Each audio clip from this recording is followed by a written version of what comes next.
You have been preparing since January, February, March, April, and now with the arrival of May, the month in which the exam comes, the month in which your heart pumps, the month which is the game changer month of your life. Here comes the May, wherein you need to take care of yourself, pull yourself together, and went to the examination and give your best, the all in, the best energy of your life, so that you can become a CA finalist or a CA chartered accountant. So without wasting any time, let's start with this video. दोस्तों, आपका जो game changer month है, exam month है, इसमें कुछ बातों का आपको मोस्ट इंपॉर्टेंट ध्यान रखना है. ये सिर्फ एक all the best video, this is just all the best video वेरिंग you need to just hear me for 5 minutes so that you don't do any blunder which your peers might do or somebody else have done it. Learn from their mistake. First and foremost, if you still didn't buy 2 calculators, please get one. एक calculator की cost के लिए आप अगला attempt तक मत जाइए. अगर आपका एक कैलकुलेटर ख़राब हो गया तो दूसरा बैकअप के लिए काम आएगा. दूसरे से मांगने वाली गलती ना करें, ठीक है.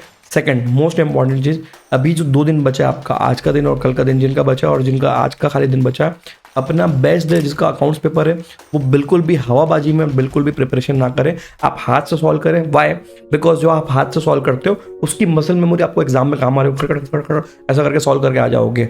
सो muscle memory is very important. कोई भी बच्चा ऐसा हवा में सॉल्व करेगा और सोचेगा बन जाएगा, दिमाग को आता है, हाथ को नहीं बनेगा, ठीक है. Most important thing, examination days में हाथ से सम की वेराइटी सॉल्व करें.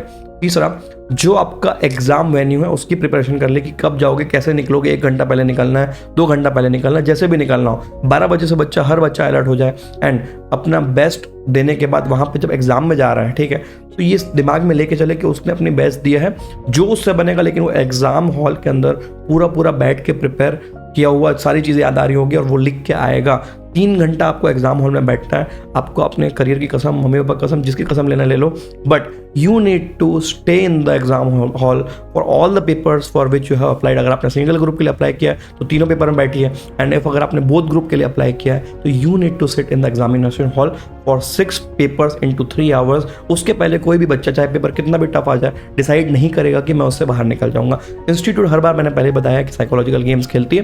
कोई भी एक पेपर में 6 में से out of 6 paper institute will play with your mind psychologically in 1 paper, जहाँ पे आपको ऐसा लग रहा होगा कि मुझसे कुछ नहीं होगा, मुझे बिल्कुल भी नहीं आता, ठीक है. और पूरे इंडिया को ऐसा लग रहा होगा.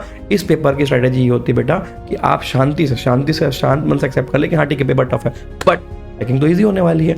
अब जब आप ये मान लेते हो, तब धीरे धीरे जब आप अपने आपको काम डाउन करोगे, आपको 50-60 मार्क्स का बन रहा होगा. तो with that, all the very best to all the champions.